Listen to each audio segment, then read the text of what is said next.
Heading लगा लो general characteristics of catalyst. क्या message क्यों? Increasing the rate of reaction. General characteristics of catalyst.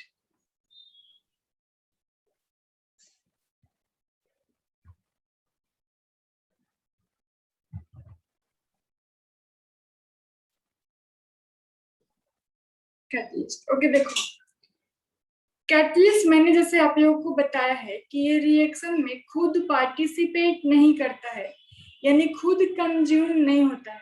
जितना catalyst आप पहले यूज करोगे एट द एंड आपको उतना ही कैटलिस्ट उतने ही अमाउंट में मिल जाएगा। बट होता क्या है, ये एक कॉम्प्लेक्स जरूर फॉर्म करता है कुछ केसेस में। जैसे रिएक्टेंट जब मिलता है कैटलिस्ट के साथ, तो ये एक किसी का माइक अनम्यूट रह गया है, तो केस का रह गया है। ओके ठीक है, तो यहाँ पे बनाता है एक कॉम्प्लेक्स।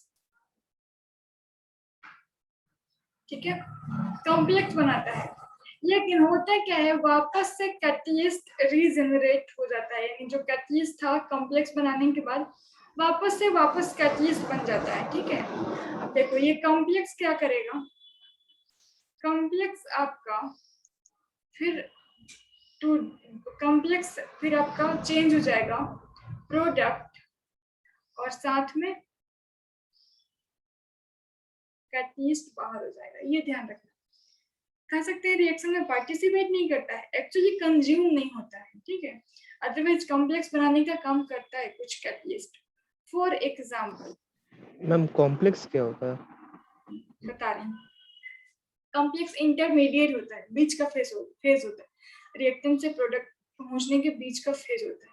जैसे फॉर एग्जाम्पल देखो, अगर हम लोग बना रहे हैं SO2 गैस, एक्चुअली बैलेंस करेंगे तो 2 हो जाएगा, प्लस O2 गैस, तो ये NO2 हमारा क्या हो जाएगा, कैटलिस्ट, ये भी हमारा गैस है। इससे ये क्या बन जाएगा, SO3, 2SO3 बनेगा। ठीक है, गैस। तो देखो यहाँ पे होता क्या है, अब स्टेप 1 में क्या होगा, स्टेप 2 में क्या होगा, ये जब आप समझ जाओगे तो कॉम्प्लेक्स क्या है ये भी समझ जाओ। तो यहाँ पे देखो स्टेप 1 में क्या होता है, जो 2SO2 हमने लिया है वो मिलता है 2NO2 के साथ, और ये फॉर्म करता है 2SO3 प्लस 2NO गैस। ठीक है, ये बनता है। और स्टेप 2 में क्या होता है, तो देखो स्टेप 1 में तो हमारा ये कंज्यूम हो गया हुआ दिख रहा है क्योंकि यहाँ पे NO गैस बना है। अब स्टेप 2 में क्या हो जाएगा, ये 2NO गैस, और ये रिएक्ट करेगा इस O2 के साथ, और यहाँ से बन जाएगा 2NO2, ऐसा होता है। ठीक है, तो वापस से क्या हुआ, हमको 2SO3 मिला, और जो हमने कैटलिस्ट यूज किया था वो वापस से कैटलिस्ट भी मिल गया है। तो अगर हम लोग इस दोनों को सम करते हैं तो क्या होगा, 2NO2 इधर और ये 2NO2 इधर, ये शहीद हो जाएगा आपस में। और क्या शहीद हो जाएगा, 2NO से 2NO शहीद हो जाता है। तो अब देखो हमारा बचेगा क्या, फाइनली क्या बचा, 2SO2 प्लस O2 क्या बना दिया, 2SO3, ये। ओके, तो देखो हुआ क्या, जो हमने रिएक्शन लिखा वही आ गया ना। तो कैटलिस्ट क्या किया, पार्ट किया भी और नहीं भी किया, क्योंकि एट द एंड हमको तो मिल ही जाता है, तो कंज्यूम नहीं हुआ। ओके, तो यही है, वो कॉम्प्लेक्स बनाने में फॉर्म ये पार्ट लेता है। ठीक है, कॉम्प्लेक्स फॉर्म करता है। बोलो ये बात समझ में आ गई, कॉम्प्लेक्स यानी प्रोडक्ट और रिएक्टेंट के बीच का इंटरमीडिएट स्टेज। ओके, तो ये पहला बात। दूसरा बात आप लिख लो, कैटलिस्ट फॉरवर्ड रिएक्शन में भी काम कर जाएगा, बैकवर्ड रिएक्शन में भी काम करेगा। ओके, दूसरा पॉइंट लिखो, रिवो मैम स्टेप कैसी है मैम?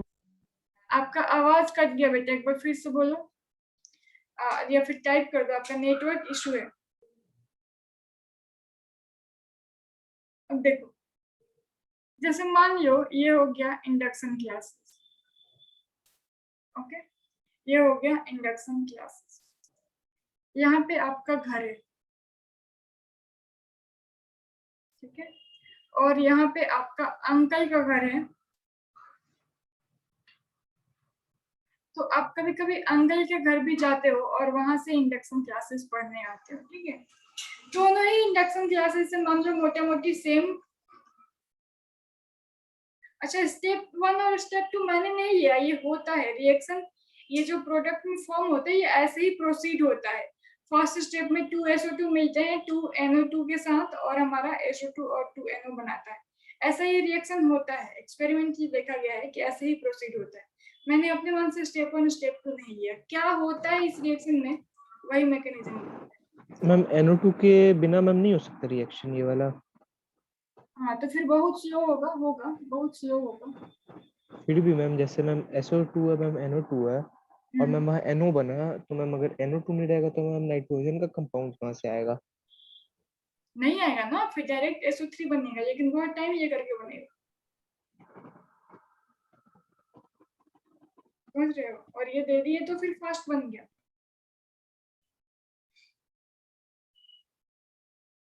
ओके, तो देखो यहाँ पे इंडक्शन क्लासेस से आपके घर जाने में, पैदल जाते हो तो 10 मिनट लगता है, अंकल के घर भी जाते हो तो 10 मिनट लगता है, ठीक है। अब ये देखो, यहाँ से ये हमारा हो गया फॉरवर्ड डायरेक्शन, ये हो गया बैकवर्ड डायरेक्शन। अब देखो, अगर मान लो आपको एक कैटलिस्ट दे दिया जाए ताकि आप थोड़ा फास्ट पहुंचो, कैटलिस्ट में आपको क्या मिला, सपोज आपको एक्टिवा मिल गई, पापा जी ने आपको कहा कि 10 मिनट की जगह पे आप 2 मिनट जाओ, मैं आपको एक्टिवा दिला देता हूँ। तो अब ये जो कैटलिस्ट है एक्टिवा स्कूटी, ये इधर से भी जब जाओगे ना तो 2 मिनट में ही पहुंचोगे, इधर से भी आओगे तो भी आप 2 मिनट में ही पहुंचोगे, ओके। ऐसा नहीं है कि फॉरवर्ड डायरेक्शन में जा रहे हैं तो 2 मिनट में पहुंचेंगे, बैकवर्ड डायरेक्शन में जा रहे हैं तो सेम कैटलिस्ट 6 मिनट में पहुंचाएगी, ऐसा नहीं है, ठीक है। कैटलिस्ट फॉरवर्ड डायरेक्शन हो चाहे बैकवर्ड डायरेक्शन हो, दोनों के ही रेट को क्या करेगा, इंक्रीज करेगा। तो यहाँ पे लिख लो आप, catalyst increases the rate of both forward and backward reaction. Catalyst increases the rate of both forward and backward reaction. Okay, ऐसा नहीं है कि सिर्फ ये फॉरवर्ड के लिए फेवर होगा, ये ध्यान रखना, ओके। ये दोनों के ही रेट को इंक्रीज करेगा। मैम तो इरिवर्सिबल के केस में ना, मैम सॉरी रिवर्सिबल के केस में ना, हाँ ऑब्वियसली बात है, रिवर्सिबल में तो काम करेगा, तो रिवर्सिबल नहीं है उसमें तो कुछ हो ही नहीं सकता, ओके। यहाँ पे ध्यान रखना, ये इक्विलिब्रियम को शिफ्ट नहीं करता है, बट आसानी से इक्विलिब्रियम को अटेंड करे ये हो जाएगा। यानी क्या मतलब, देखो अगर कोई रिएक्शन है जो A से B में चेंज हो रहा है और B से A में चेंज हो रहा है, ठीक है, तो ये दोनों ही हो रहा है, तो नहीं A बढ़ेगा नहीं B बढ़ेगा अगर ये इक्विलिब्रियम में है तो, ठीक है। तो कैटलिस्ट जो है ना वो इक्विलिब्रियम को शिफ्ट नहीं करेगा, इक्विलिब्रियम को इधर उधर नहीं कर देगा कि ज्यादा A बनने लगा या ज्यादा B बनने लगा, नहीं, इक्विलिब्रियम को कैटलिस्ट शिफ्ट नहीं करता है। तो कैटलिस्ट क्या करता है, इक्विलिब्रियम शिफ्ट नहीं करेगा, इक्विलिब्रियम को आसानी से गेन करने में मदद कर देगा, इजीली इक्विलिब्रियम को अटेंड कर सके, इसके लिए ये हेल्प करेगा, इक्विलिब्रियम को शिफ्ट नहीं करेगा, ठीक है। ये बात ध्यान रखना। 2 पॉइंट हो गया। तीसरा, इक्विलिब्रियम शिफ्ट नहीं करेगा, इक्विलिब्रियम को क्विकली अटेंड करेगा। तीसरा याद रखना, एकदम अगर बहुत ही थोड़े अमाउंट में कैटलिस्ट हम लोग यूज कर रहे हैं तो बहुत बड़ा रिएक्शन बढ़ा देगा, ठीक ठीक है। जैसे 2H2O2 को डिकम्पोज होने के लिए प्लेटिनम की नीड होती है, तो यह क्या बना देगा 2H2O और O2, और O2 हमारे लिए बहुत इंपॉर्टेंट होता है। तो यहाँ पे जो प्लेटिनम है ना वो अप्रोक्स आपका 10⁻⁻8 मोल पर लीटर, यानी 1 लीटर 2H2O2 में अगर हम लोग 10⁻⁻8 पार्ट 1 मोल का डाल रहे हैं इसका, तो भी वो कम चल जाएगा उतना से, बहुत छोटे अमाउंट से। ठीक है, तो ध्यान रखना, a very small concentration of catalyst can does a great work to increase the rate of reaction. Okay ma'am क्या बोले ma'am fourth point? Fourth point मैं आपको इस स्क्रीनशॉट में लिख ही देती हूँ, स्क्रीनशॉट। थर्ड पॉइंट में आप लोग ने क्या लिखा, कैटलिस्ट इक्विलिब्रियम को, अच्छा ये यहाँ पे चेंज नहीं करेगा, इक्विलिब्रियम को चेंज नहीं करता है, उसको शिफ्ट नहीं करता है, उसको आसानी से गेन करने में मदद करता है। ओके, फोर्थ पॉइंट में लिख देती हूँ, आप लोग स्क्रीनशॉट ले लो। फोर्थ पॉइंट लिख लो, a very small amount, very small amount या small concentration, a very small concentration of the order of 10 to the power minus 8 mole per liter या per dm cube, decimetre cube, पर है तो minus का sign लग देगा, ठीक है, of colloidal PT, colloidal PT platinum यहाँ पे कोलॉइड्स के फॉर्म में होते हैं, ठीक है। सोज a significant increase, a significant increase in the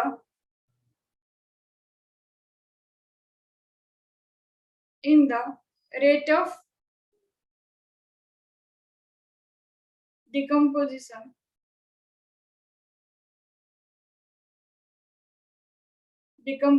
of H2O2, ठीक है। तो ध्यान रखना, मतलब कि कैटलिस्ट बहुत ज्यादा अमाउंट में होना जरूरी नहीं है, थोड़े भी अमाउंट में रहे तो वो अच्छा फर्क दिखाना शुरू कर देता है।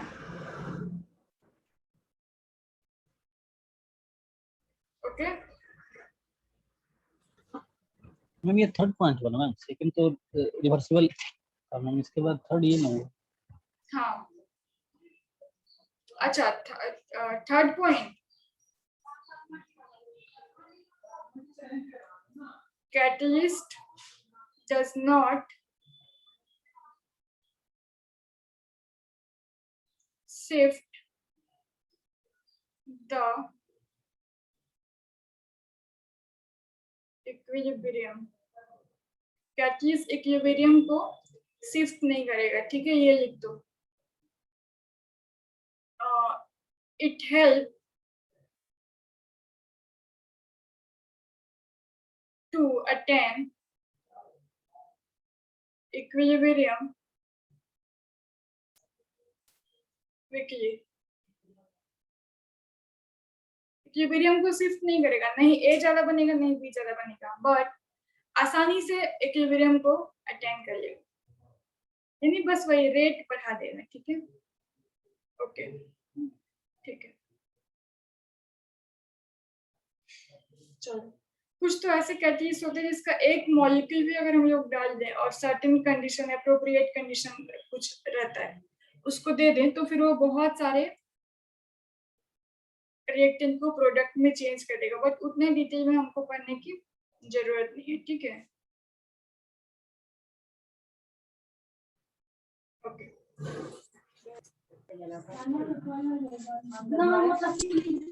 मैम यहाँ क्या लिखी है मैम? अटेन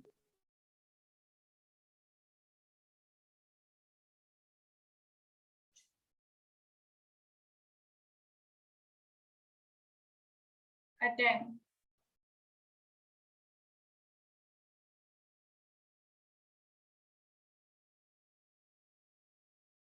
ठीक है, attend यानी गेन लिख सकते हो, ठीक है।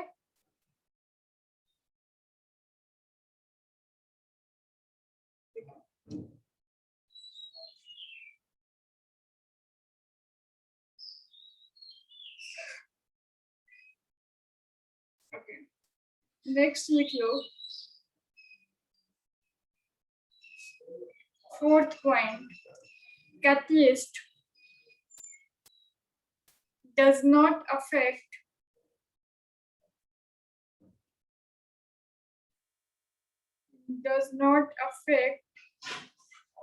the change in energy,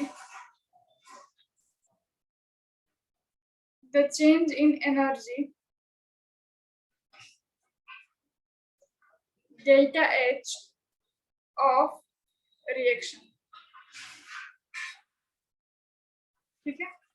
catalyst reaction के delta H, change in enthalpy या चेंज इन एनर्जी को फर्क नहीं देता है, ठीक है। जितनी एनर्जी रिलीज होनी है या जितनी एनर्जी लेनी है उतना वो लेगा, एनर्जी को ये कोई इफेक्ट नहीं देगा। एक मिनट वेट करो।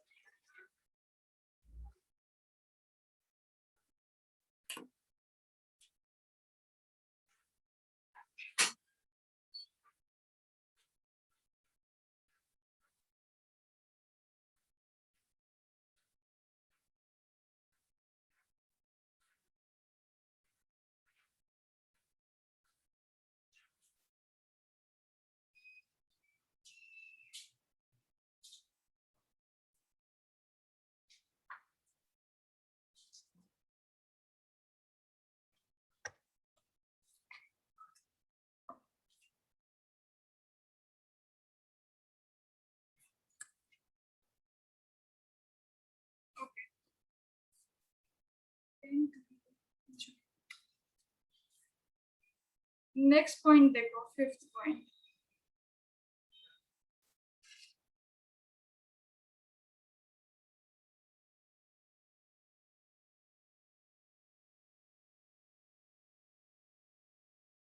ओके। 5वां पॉइंट देखो, अच्छा ये 5वां ही पॉइंट था ना, ओके, ये हमारा 5th पॉइंट था, ठीक है। अब देखो 6ठा पॉइंट, ये रिएक्शन को कभी भी इनिशिएट नहीं करता है, रिएक्शन अपने आप होना शुरू होगा, ये इनिशिएट नहीं करेगा, ठीक है। क्या करेगा, only enhance the rate of reaction, ये शुरू नहीं करेगा रिएक्शन को, क्योंकि रिएक्शन शुरू कराना इसका काम नहीं है, ओके। तो यहाँ पे लिखो catalyst does not initiate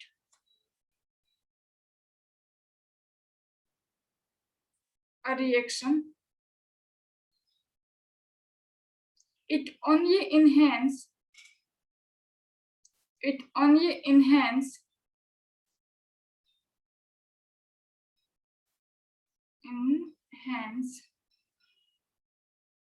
the rate of reaction,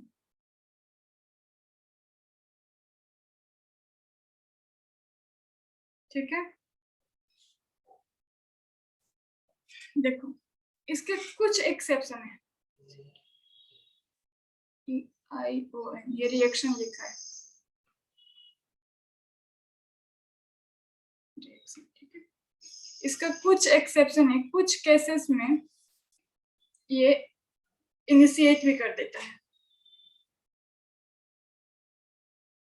exception क्या है, H2 and O2 remain unchanged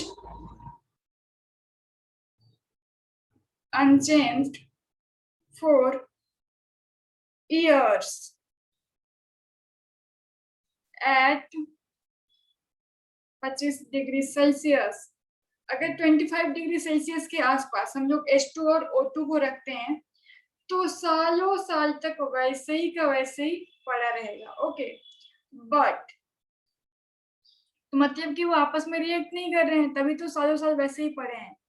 but if platinum का अगर हम लोग वायर इज एडेड, जहां पे वो रखा है, to the is added to the mixer यानी H2O2 को मिक्स करके हम लोग सालों के लिए छोड़ दे, वैसे ही पड़ा रहेगा, कोई फर्क नहीं पड़ेगा. लेकिन अगर हम लोग प्लेटिनम वायर को ऐड कर दे उस मिक्सचर में, तो फिर the reaction start immediately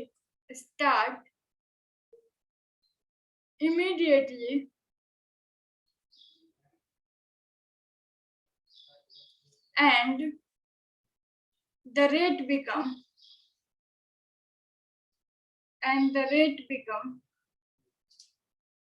so high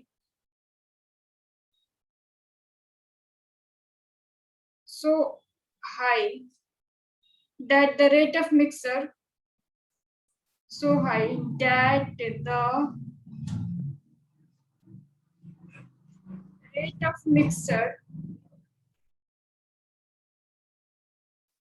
explodes. यानी कुछ एक्सेप्शन है, जैसे H2O2 को अगर हम लोग सालों साल के लिए ऐसे खुले में रख दे, कोई फर्क नहीं पड़ेगा. बट अगर उसमें हम लोग थोड़ा सा प्लेटिनम वायर के प्रेजेंस में अगर उसमें प्लेटिनम वायर डाल दे, तो वो रिएक्शन इमीडिएटली हो जाएगा और इतना ज्यादा तेज होगा कि वो एक्सप्लोड, मतलब वो क्या बोलते हैं, फट जाना, बम जैसे फट जाना, वैसा स्पार्क एक्सप्लोजन क्रिएट हो जाएगा. ओके, चलो, आई होप आप लोग को यहाँ तक कोई डाउट नहीं है. अगर इसमें कोई डाउट है तो आप लोग पूछो.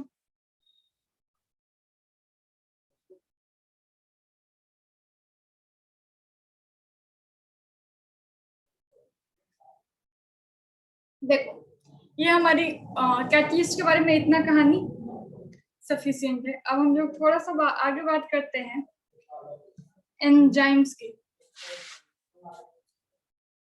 ओके, चलो आप लोग हेडिंग लगा लो, enzymes.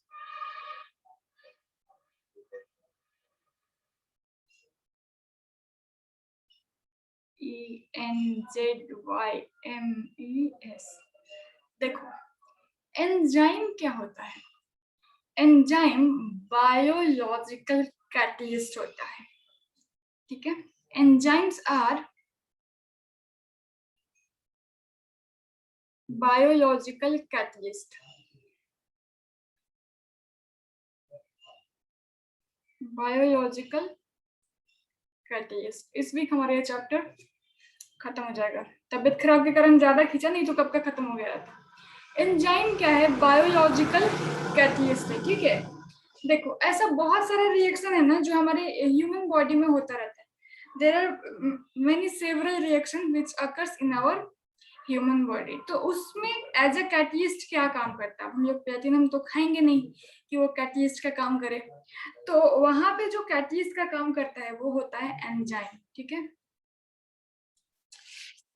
There are very several reactions occur in human body. एक सेकंड, कोई स्पीशीज आया है क्या? तो उसको हम लोग आनंद राज. ओके, ठीक है, तो ध्यान रखना. तो क्या है, हम लोग यहाँ पे क्या कह सकते हैं? there are several reaction occurs in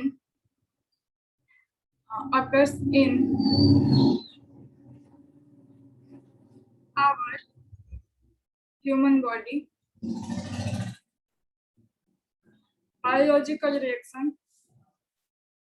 human body comma biological, ये फुल स्टेप लिख दो. Biological, sorry, biochemical reaction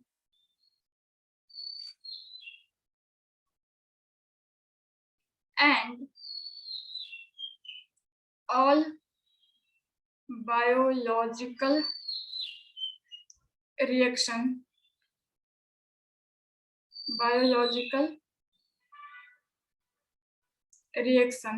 are catalyzed